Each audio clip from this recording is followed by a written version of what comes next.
Today, we are stripping away the shiny veneer of the tech world. Hmm. We aren't just talking about stock prices or the latest gadget release. We're talking about something much more primal. Much more. We're talking about the four companies that have effectively hacked the human code to become, well, the operating system of our lives. You know their names. You likely interact with them every single hour of your waking life. Amazon, Apple, Facebook, and Google. The Four Horsemen. Exactly, the Four Horsemen. It's a dramatic title, I know, but looking at the source material we have today, primarily based on the analysis by Professor Scott Galloway, it feels entirely appropriate. It really does. We're looking at a level of dominance that we haven't seen since, well, maybe ever in the history of commerce. It really is unprecedented. And I Yeah. think the mistake most people make, investors, consumers, regulators, is that they look at these companies and think, oh, they just write good software. Great logistics. Right? They have great logistics. Right. But the central premise of this deep dive is that their success isn't just about code or trucks. It's about anatomy. It's about biology. This is the part that hooked me immediately. The idea that these aren't just corporations, they're like biological appeals to our basest instincts. Precisely. Galloway argues that to become a trillion-dollar company, to reach that scale, Mm-hmm. you can't just sell a product. You have to target a vital organ. You have to generate compulsion. A compulsion. Yes. And specifically, these four companies have targeted the brain, the heart, the genitals, and the gut. Okay, before we dissect that anatomy, which is frankly a little disturbing, we need to set the scale here. Because Yeah. I think we become numb to the numbers. We hear trillion and we just, shrug. We do, to ground us. At the time of this analysis, these four companies had generated about $2.3 trillion in value. Trillion. That is roughly the GDP of a G7 nation. Wow. They are weaving themselves into the lives of billions of people. They are the supercomputer in your pocket, the delivery truck on your driveway, the place where you maintain your relationships, and the oracle that answers your questions. And the narrative we're sold is that they are these benevolent innovators. Don't be evil. Right, bringing the world closer together. That's the PR. But the reality is a bit darker. These are entities that avoid taxes through complex international schemes. They invade privacy on a level a KGB could only dream of, and they destroy jobs by the thousands in the name of efficiency. But, and this is the key, we forgive them. We forgive them for things we would never forgive a traditional company for. Absolutely. I mean, if a local coffee shop started reading your diary and selling the info to advertisers, you'd burn the place down. You would. Google reads your digital diary every day, and you're thankful for it because it helps you find a restaurant. Exactly. So the mission today is to deconstruct that hidden DNA. Why are we addicted? How did they manipulate our evolutionary needs to get here? Let's start with the overview of the organs. Galloway breaks this down into the brain, the heart, the genitals, and the gut. It sounds like a medical chart. Let's start at the top. The brain. That's Google. Google is the modern-day God. Okay, hold on. God, that's a big title for a search bar. Is it, though? Yeah. Think about the function God has served for humanity historically. We have questions. We have anxiety about the unknown. We need to know, will my kid be okay? What is this rash? Is my partner cheating on me? Who won the 1984 World Series? We used to look to the stars or consult scripture or, pray for those answers. We crave certainty. And now we type it into a little white box. Then we get an answer in 0.0003 seconds. Google provides immediate, authoritative certainty. It answers our prayers, which we just call queries now. Yeah. And think about the level of intimacy there. You tell Google things you wouldn't tell your priest, your doctor, your best friend, or your spouse. That's so true. The search history is the window to the soul. It is. It knows your fetishes, your fears, your medical history, your political leanings. It appeals to our intellectual need for knowledge and truth. It is, for all intents and purposes, the source of all facts for most people. So Google is the brain, the all-knowing deity. What about the heart? That's Facebook. And when we say Facebook, we're including the whole ecosystem, Instagram, WhatsApp. This appeals to the need for love and connection. We are a social species. We die without connection. Evolutionarily, if you were isolated from the tribe, you were dead. So we have a deep biological drive to groom each other, to check in, to see and be seen. And Facebook just digitized that grooming. They operationalized empathy. It's the like button. It's the comment. It's that little validation loop. It satisfies that hunger to connect, even if the nutrition of that connection is questionable. Like digital junk food for the heart. Okay, moving down the anatomy. The gut. Amazon. The gut is about consumption. It's about survival. Our hunter-gatherer instincts are hardwired to collect stuff.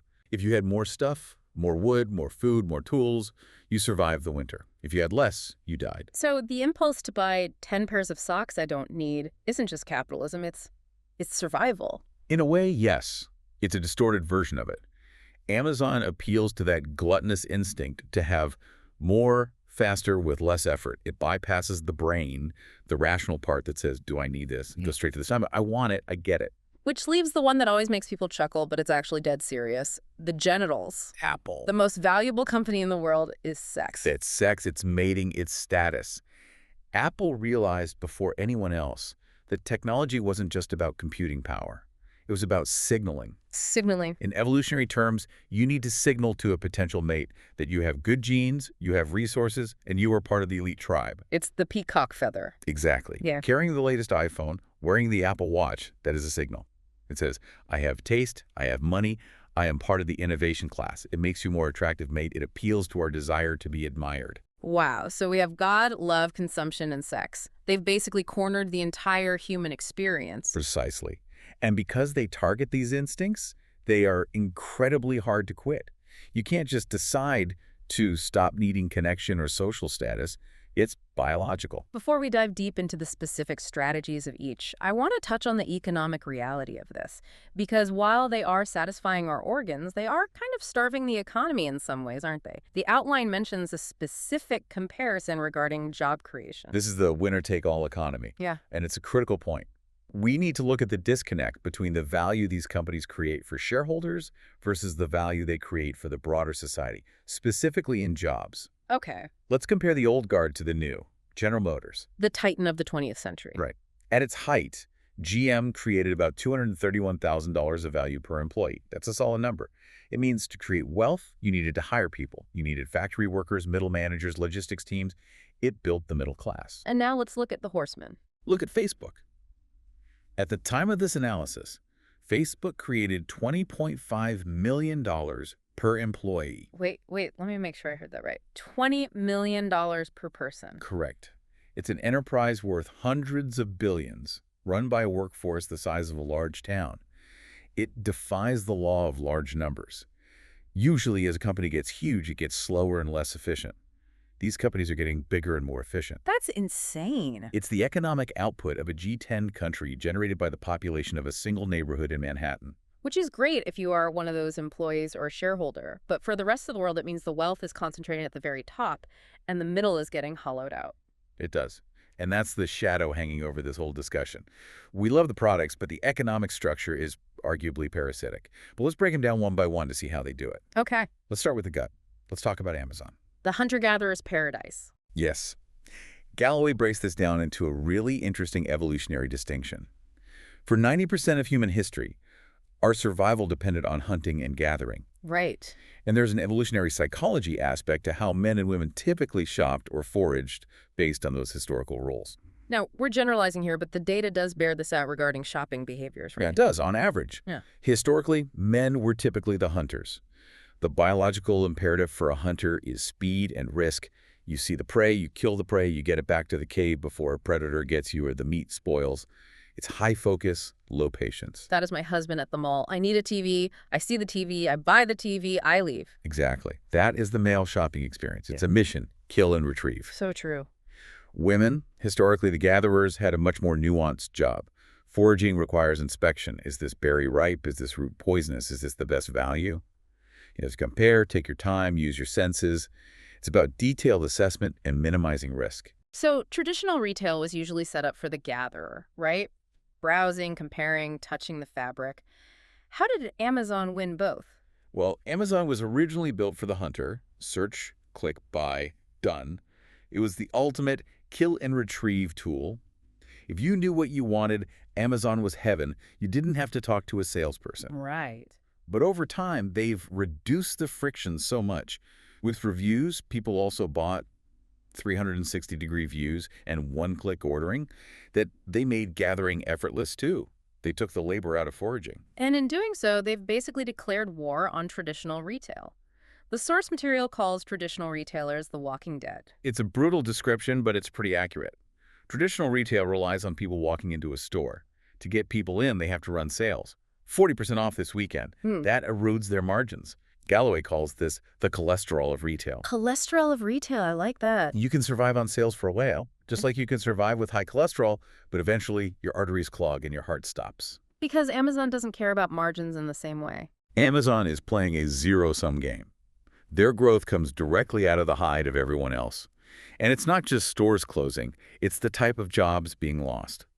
We are shifting from labor-intensive retail cashiers, stock clerks, people on the floor, to capital-intensive automation. Robots in warehouses. Robots, Kiva systems, and now Amazon Go stores. Have you been in one of these? I have. You scan your phone, walk in, grab a sandwich, and walk out. It feels like shoplifting. It's bizarre. It feels like magic to the consumer. But the economic reality is that there are over 3 million cashiers in the U.S. That is one of the largest job categories for the working class. And this just deletes it. Amazon Go technology automates them out of existence. It removes the friction of the checkout line, but the checkout line was a job. Here's where I get stuck, though. For years, Amazon barely made a profit. If a normal company like Sears or Macy's lost money for a decade, Wall Street would have crushed them. But Amazon's stock just kept going up. How did they get away with that? Storytelling. Jeff Bezos is arguably the greatest storyteller in the history of business. Really? More than Jobs. Different kind of story. Jobs sold you a product. Bezos sold investors on a vision. Earth's biggest store.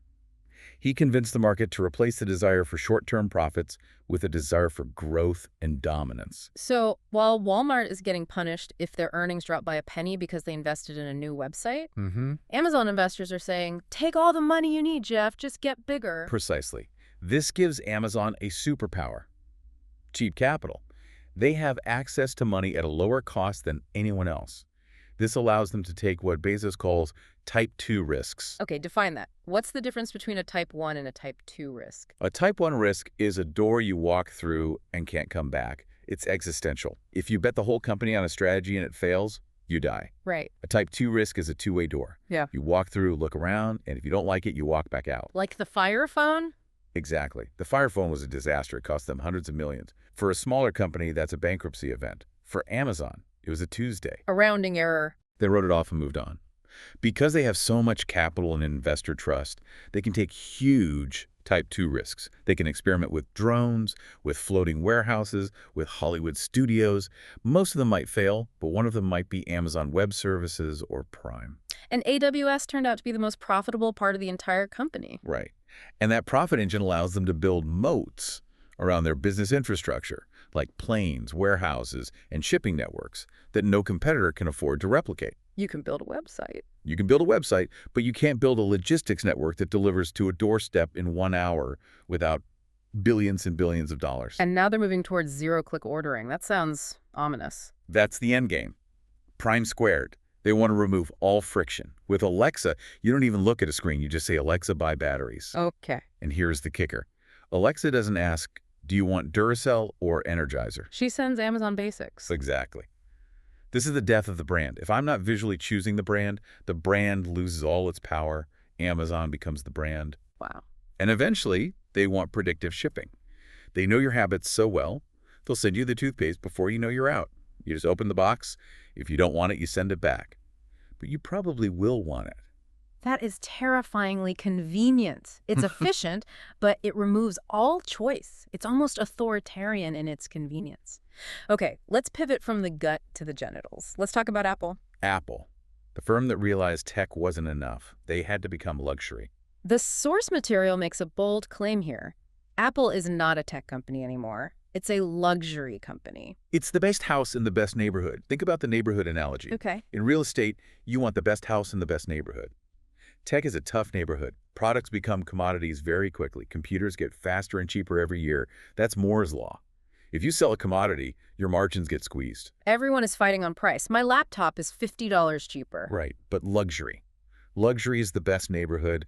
Luxury is timeless. And more importantly, luxury justifies irrational margins. Right. Hermes can sell a bag for $10,000 that costs $500 to make. Apple wanted that status. The stats here are wild. Apple has something like, what, 14.5% of the global smartphone market share, so they don't even have the majority of phones. Not even close. But they capture 79% of the profits. That is the definition of luxury economics. Yeah. You sell fewer items than the mass market, but it's such a premium that you make all the money. Okay. It's like Ferrari versus Toyota. Toyota sells way more cars, but Ferrari's margins are astronomical. So how did they do it? How did they convince us that a phone, a piece of glass and silicon, is a status symbol equal to a Swiss watch? It appeals to the reproductive organ. It's signaling. Owning an iPhone signals wealth. It signals education. It signals that you share Western values. If you look at a heat map of a major city like New York or London, Yeah. the wealthy areas are lit up with iPhones. The lower income areas are Android. It has become a class signal. It's like a peacock's tail.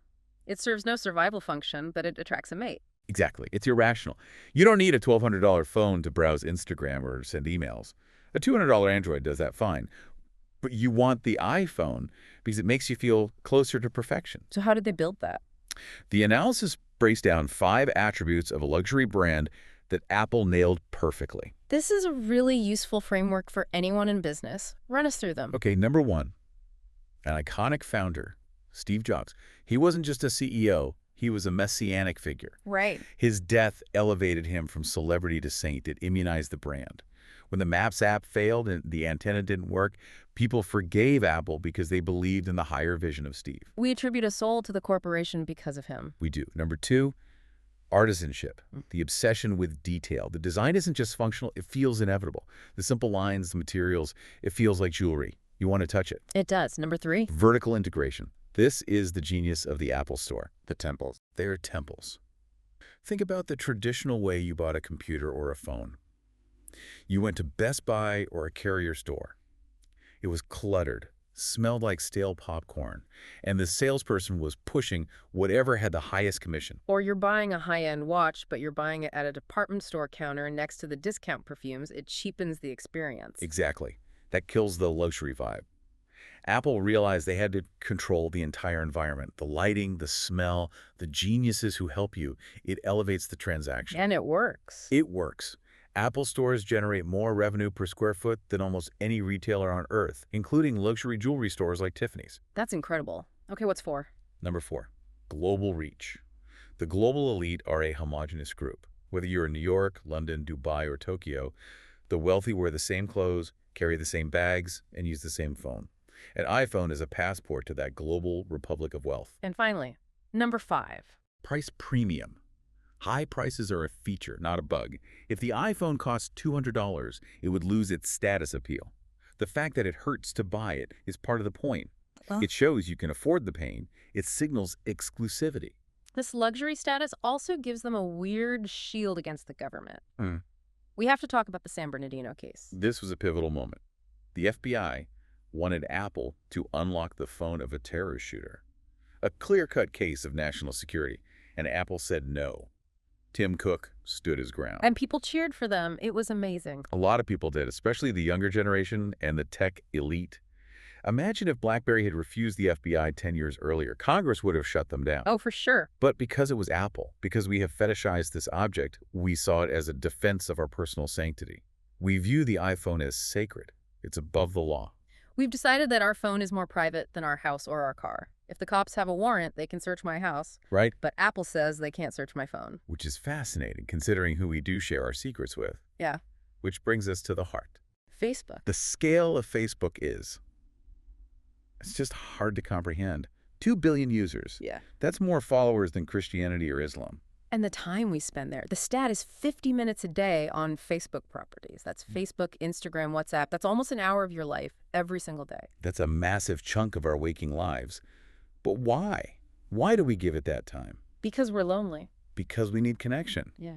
The Harvard Grant Study, one of the longest studies of human development ever, followed men for 75 years. They wanted to know what made a good life. Their conclusion: happiness is love. Full stop. And Facebook engineered a way to tap into that. They operationalized empathy. We have an intense desire to see our friends, to see their babies, to know they're okay, and to be validated by them. Facebook provides that dopamine hit of connection. But it's not just about us feeling good. It's about the data they extract from that behavior. They know when we're happy and when we're sad. Their sentiment analysis is terrifyingly accurate. They know your relationship status before you change it. The data shows that people post more frequently when they're single. They're signaling availability, preening for a mate. Right. When they get into a relationship, usage drops. They are content. Facebook knows this. And this leads to their dominance in advertising. The source talks about the marketing funnel. Can you break that down? Sure. This is critical for the business side. Google is at the bottom of the funnel. You type, buy red shoes, you have intent. Google fulfills that intent. That's very valuable. Okay. But Facebook is at the top of the funnel. They generate the desire. Exactly. You didn't know you wanted a vacation to Greece until you saw your friend's photos on Instagram. You didn't know you wanted those shoes until the ad popped up in your feed. Facebook generates awareness and desire, and they can target that desire not just by what you search for, but by who you are. That distinction is huge. Google knows what I want. Facebook knows who I am. And they know the real you. We curate our profiles. We post the airbrushed version of our lives, the weekend in Paris version. Of course. But Facebook sees the behavior behind the curtain. They see what you click on at 2 a.m. They see who you stalk. They see where your GPS location is. They know us better than our friends do. Which brings up the creepy factor, the microphone theory. Everyone has this story. I was talking about cat food with my wife, and 10 minutes later I saw an ad for Meow Mix. They must be listening. It happens to everyone. But here's the thing. Scott Galloway and most tech experts argue they might not even need to listen. Listening to billions of audio streams is computationally expensive and probably illegal. So what's happening? Their algorithms are so sophisticated they can predict what you're going to talk about. How? Shadow profiles. They know your friends just bought cat food. They know you just hung out with those friends because your GPS locations overlapped. They know you're a 35-year-old male with a disposable income. The algorithm predicts you are about to buy a cat. It feels like magic or espionage, but it's just math. That's almost scarier than the microphone. It is. It means we are predictable. There's a concept in the notes called the Benjamin Buttons effect regarding Facebook. What does that mean? Think about a car. You buy it, drive it off the lot, and it immediately loses value. It depreciates. Most physical goods wear out. Right. Facebook is the opposite. It ages in reverse. The more you use it, the more photos you upload, the more connections you make, the more valuable it becomes to you. And to them. And to them, it becomes harder to leave. If you leave Facebook, you lose your digital memory bank. You lose your Rolodex. That's a powerful lock-in mechanism. So we have the God brain of Google, the love heart of Facebook, the sex appeal of Apple, and the consumption gut of Amazon. They've conquered our biology, but now they're starting to crash into each other. The great collision. They aren't staying in their lanes anymore. Well, They all want to be the operating system of our lives. Amazon is coming for Google with search. This is a huge shift. 55% of product searches now start on Amazon, not Google. That terrifies Google. If you're looking to buy, you go to Amazon. That strips away the most lucrative ads, the purchase intent ads, from Google's business model. And Google and Facebook are fighting for our attention. Apple and Amazon are fighting for the home with Siri versus Alexa. Exactly. And they are building moats. Apple's moat is the brand, the luxury status. Amazon's moat is the infrastructure, the warehouses and planes. Google and Facebook have data moats. But the question is, in this clash of titans, who loses? And I have a feeling the answer is us. Or at least the middle class. This is the heavy part of the deep dive, the human cost. We touched on it with the winner-take-all economy. These companies are efficiency machines. They are designed to eliminate friction. But do you know what friction often is? A job. Exactly. A cashier is friction. A stockbroker is friction. An ad agency is friction. When you automate that away, you increase efficiency and profit, but you destroy livelihoods. The unremarkable worker, the person who just wants to show up, do a solid day's work and go home, is being automated out of existence. The text mentions the Lucky Sperm Club. It's a harsh term. It's a provocative phrase, but it highlights the inequality. The economy is shifting to favor the hyper-educated, the visionary, and the capital owners.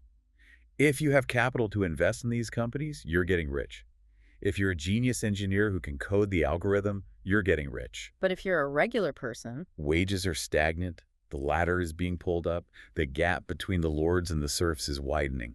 And these companies are becoming more powerful than governments. They operate across borders, they avoid taxes through complex international schemes like the double Irish with the Dutch sandwich, Which sounds delicious, but is actually just tax avoidance. and they hold more cash than many countries. Apple has more cash on hand than the GDP of Denmark.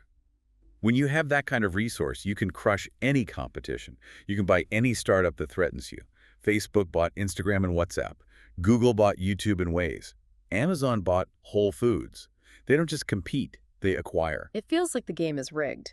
It might be. Scott Galloway's analysis suggests that we are heading toward a world with a few lords, the shareholders and top employees of the foreign millions of serfs. And the serfs are the rest of us, feeding them our data and our money in exchange for cheap delivery and free search. So what does this all mean? We've deconstructed their DNA. We know they appeal to our organs. We know they're ruthless. It means we need to be aware. We are the enablers. We complain about privacy, but we don't quit Facebook because we need the dopamine. We complain about local businesses dying, but we order from Amazon because it's convenient and we want the stuff now. We complain about inequality, but we line up for the $1,000 iPhone to signal our status. We are addicted to the convenience and the biology. We are. And these companies understand human biology better than anyone else. They have hacked our instincts. Is there a fifth horseman? Is there anyone coming to save us or challenge them? That's the trillion-dollar question. Galloway speculates on companies like Netflix, or maybe a Chinese giant like Alibaba, or maybe it's not a company at all. Maybe the only thing powerful enough to check the four is the government. But given their lobbying power and their popularity, I wouldn't bet on it soon. So we're left with a provocative thought for you, the listener. If these companies are dismantling the middle class, avoiding taxes, and operating above the law, and if our own instincts drive us to them regardless of their behavior, do we actually have any agency left? Are we the consumers of these platforms? Or are we the product? I think we might be the product. I think you're right. That's a terrifying note to end on, but a necessary one. This has been the deep dive into the Four Horsemen. Thanks for listening, and maybe think twice before that next one-click purchase. Or not. Or not. Biology is hard to fight. Indeed it is.